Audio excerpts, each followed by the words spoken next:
Three Little Pigs, retold by Kath Jewett.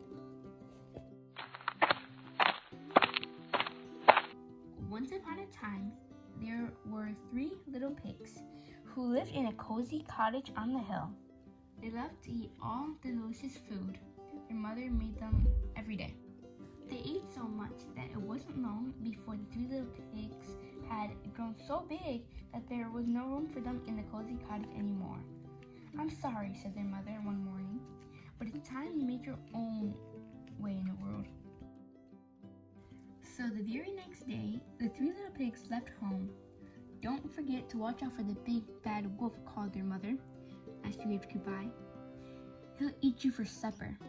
So you'll need to build a big, fine, strong house as quickly as you can to keep him away." "Don't worry, Ma," they owned. "We can look after ourselves." And the 3 little pigs trotted off down the hill, each taking a different path. It wasn't long before the first little pig met a farmer pulling a cart filled with straw. "May I please buy some straw to build a house?" asked the little pig. "Of course," replied the farmer, "but a straw house won't be very strong." But the little pig didn't listen.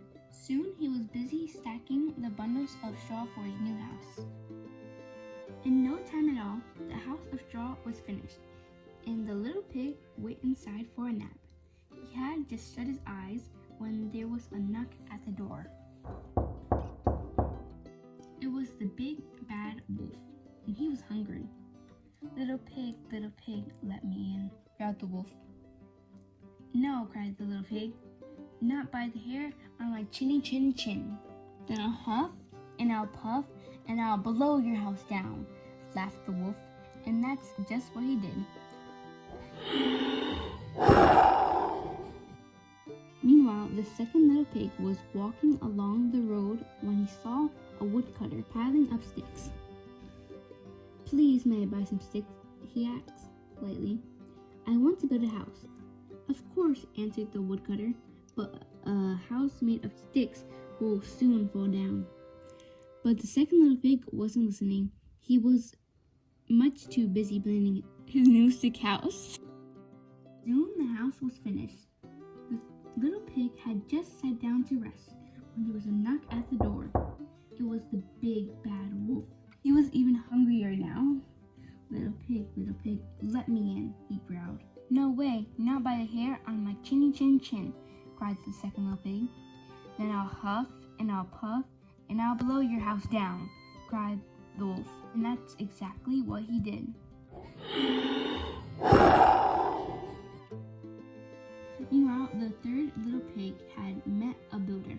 "May I please buy some of your bricks to build a house?" he asked.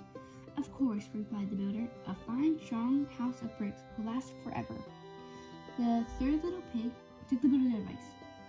He would build the strongest house in the land. Finally, after a hard day's work, the house was finally finished. It had 4 strong walls of brick, a tiled roof, a sturdy door, and a large fireplace with a chimney. The third little pig had just put a pot of turnips on the fire to boil when he saw his brothers running down the road, closely followed by the big bad wolf. "Quick!" cried the third little pig. "Hide in here!" The wolf, who was very hungry by now, banged on the sturdy front door. Little pigs, let me in," he growled, his tummy rumbling very loudly with hunger. "No way, not by the hairs on our chinny chin chins," cried the 3 little pigs. "Then I'll huff and I'll puff and I'll blow your house down," laughed the wolf. So he huffed and he puffed and he puffed and he huffed. But the brick house stood firm. The wolf was furious. He climbed up on top of the roof and shooted down the chimney. If I can't blow your house down, I'll come down the chimney and gobble you all up." The big bad wolf jumped and landed with a huge splash and pot of turnips boiling on the fire below. He leaped up with a scream and ran out of the house, never to be seen again. And the 3 little pigs lived happily ever after in the house made of bricks. end. Thank you for listening to Story Adventure with Maya.